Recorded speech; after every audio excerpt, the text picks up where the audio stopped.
Se si arriva alla sentenza di non doversi procedere perché manca la prova della contaminazione, il Tribunale sente la necessità di dire questo, testualmente. Certo,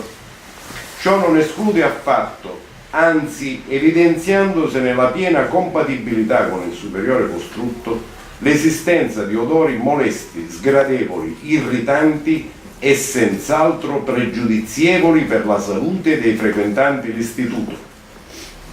L'ipotesi del PM deve confrontarsi con ulteriori e non irragionevoli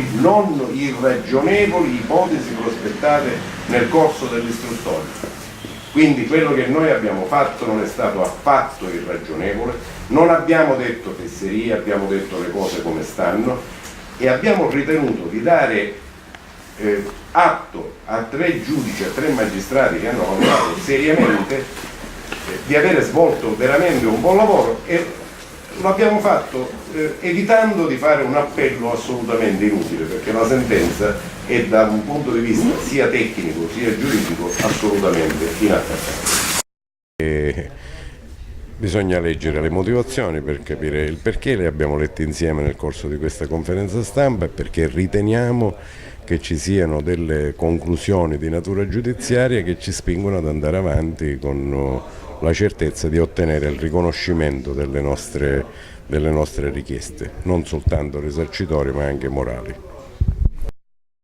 A suo parere la giustizia che risposte ha dato ai tanti morti che ci sono stati a causa di questi laboratori?